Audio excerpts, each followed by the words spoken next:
All right, we are back in. Going to do ourselves a lightning round. All right. This is going to be fun. So these are just 10 fun little questions sent in by our listeners. And they're just kind of just fun. Don't think too hard. Everyone knows that you're a pro because you never ask for any of the questions when you come on this podcast, which is great. We've been doing this and you kind of get how the vibe goes. But these ones you really have not ever seen before. So first thing that comes to your head, don't think too hard about it.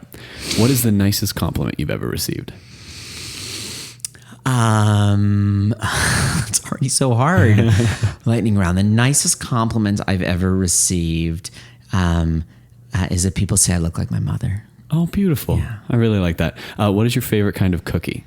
Chocolate chip. Just straight up chocolate chip? Yeah, straight up. That's one of those ones that every now and then I think there's a question that's going to get a lot of different responses. And everyone says chocolate chip. I love like the PC ones, like those soft and gooey. You know those? Yeah, like you got to go with a chewy chocolate chip so for sure. That one, it was the same one I used to ask about superpowers. I was like, people are going to say 12 million different things. Everyone says flying. That's right. I was going to say flying. Yeah, exactly. What is a subject outside of theater that fascinates you? Medicine. Really? Yeah. Interesting. Does that have a background in anything like? No, I was terrible at science. I'm just sort of fascinated by, I think maybe just have had enough things in life now of people around me and babies being born and people being cured of things that I just think, what a miracle. Like what an incredible thing. These people who are doctors and who literally are saving humans. Yeah. And it's an interesting thing around that, how like, we think of it as this big scientific thing that we don't know, but smarter people than us really know what they're doing. Sometimes it's literally the same way you would like fix a car. Right. Like, like they're just diving in and seeing what they can do. 100%. And like, there's no playbook for a lot of this stuff. It's pretty incredible. If you could write a show about a historical event, or if you could produce someone to write a show about a historical event, what event would it be? If I could write a show about a historical event, what event would that be? That is such a great question. I appreciate my listeners. They send in some good. It's so funny because I feel like all of my history knowledge is from musicals. Yeah, so anything I would say like has been written. Like I'd be like the birth of Jesus, like the killing of presidents. Like that's where my brain, Alexander Hamilton. That's where my brain goes. So I don't know. I'm gonna say, I don't know. I'm just trying to come up with history that fascinates me. So I don't know that I would actually want to produce a musical about this, but I think like legalization of gay marriage in Canada in 2003 would have been an interesting. For sure. I'm curious about the theater of that. Definitely. Did you see? There's a sweet new. Have you seen the Looney yet? No. There's a great new like mint Looney about that. Cool. And it's really beautiful. You have a surprise trip down to New York, woohoo! But you're only able to see one show. What do you see? Does it have to be playing there right now? Yeah, you're going next week. You're going. Well, I actually am going next week. So that's really if I could only see one thing that's playing there right now, my first gut was to say Hadestown. Yeah. But I think actually, which I'm going to see, but I think oddly, the thing I most want to see that's down there is Fiddler in Yiddish.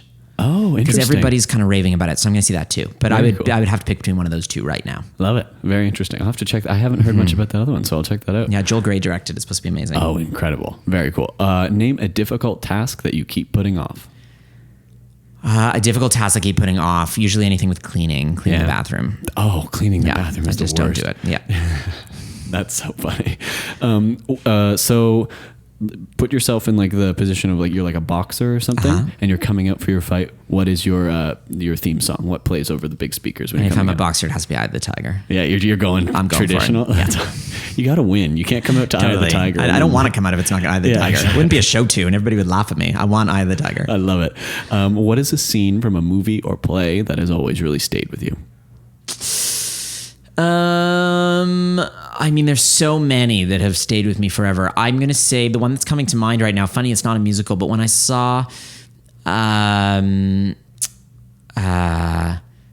The Normal Heart, my brain was just losing the name, Larry Kramer's Normal Heart, the Broadway production, there was a scene where he like he comes home and his lover's is dying, but is being a dick, and he just like he has this huge carton of milk and he throws it, and the way that design was, like, it splattered all over the set, and it was an incredibly powerful moment of this man like whipping a giant thing of milk and watching it just explode all over everything. It was really, that stays with me, that image. Very cool.